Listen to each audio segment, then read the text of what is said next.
नमस्ते दोस्तों, हमारे चैनल में आपका स्वागत है। मैं मिस्टर फार्मेसी। दोस्तों आज जो हम बात करेंगे एग्वेजमेंट ईएस सिरप के बारे में बात करेंगे। दोस्तों इसके यूज, इसके साइड इफेक्ट, इसके डोज, इसके कॉन्ट्राइंडिकेटर्स की फुल जानकारी हम आपको हिंदी में देंगे। तो इसी तरीके की दवाइयों की मेन जानकारी हिंदी में पाने के लिए हमारे चैनल को लाइक और सब्सक्राइब और साथ ही बेल आइकन जरूर दबा लीजिए ताकि जो हम न्यू वीडियो डालें उसका नोटिफिकेशन आपको सबसे पहले मिल सके। तो चलिए दोस्तों वीडियो शुरू कर लेते हैं। तो दोस्तों आज जो हम बात कर रहे हैं एग्यूमिंट ईएस सिरप के बारे में बात करें दोस्तों, जो कि कुछ अपने अलग अलग ब्रांड नेम से मार्केट में अवेलेबल हो जाता है। जैसे आप फोटो में देख रहे हैं दोस्तों, मैं बता देता हूँ तो डॉक्टर के पर्चे पे मिलने वाला सिरप होता है, एंटीबायोटिक सिरप होता है ये। और दोस्तों इसकी जो मार्केट में कीमत होती है आपको 180 से लेकर 290 रुपये तक का आपको मिल जाता है। मैं बता देता हूँ आपको, अलग अलग कंपनी इसको मैन्युफैक्चरिंग करती हैं, जेनेरिक में, एथिकल में भी मिल जाता है। अब दोस्तों इसके अंदर जो सॉल्ट होता है, इसके अंदर होता है एमॉक्सिसिलिन जो इसका केमिकल है, एंड पोटेशियम क्लेविनेट, जैसे कि आप देख रहे हैं एमॉक्सिसिलिन एंड पोटेशियम क्लेविनेट इसके अंदर होता है 642.9 mg में इसके अंदर होता है। 5 ml में ये होता है, 125 ग्राम का होता है जैसे आप देख रहे हैं, और 50 ml में इसे घोलना होता है। ठीक है, पाउडर फॉर्म में होता है,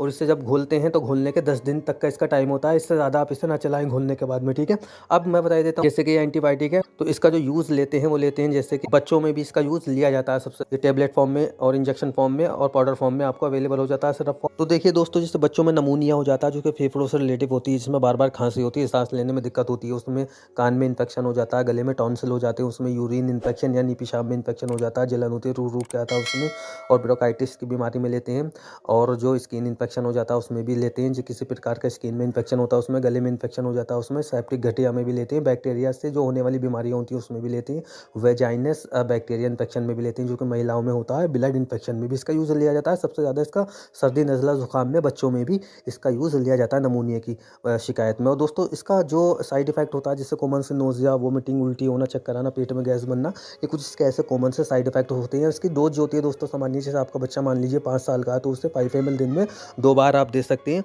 और अगर आपका बच्चा 2.5 साल का है तो उसे 2 ml दिन में 2 बार दे सकते हैं। क्योंकि दोस्तों ये, और इसे जो देना होता है डॉक्टर की सलाह से ही देना होता है, और इसे जो देते हैं 5 से 6 दिन तक आप दे सकते हैं। इससे ज़्यादा दे तो अपने डॉक्टर से कंसल्ट करके दें। बड़ों में टेबलेट आती है जो कि वो भी दिन में 2 बार ही दी जाती है। ठीक है, मैं सिरप के बारे में बात कर, तो इसको जब आप घोल लेते हैं तो उसके 10 दिन तक ये चलता है, उसके बाद में खराब हो जाता है, आप उसे फेंक दें। इसके जो कॉन्ट्राइंडिकेटर होते हैं बच्चों में, जैसे आपके बच्चे की किसी चीज़ की बीमारी की दवा चल रही है, मिर्गी की, या लीवर किडनी में प्रॉब्लम है उसकी दवा चल रही है, तो अपने डॉक्टर की सलाह से इस सिरप का यूज़ करें। ठीक है, अब दोस्तों इसे खाना खाने के बाद में ही देना होता है।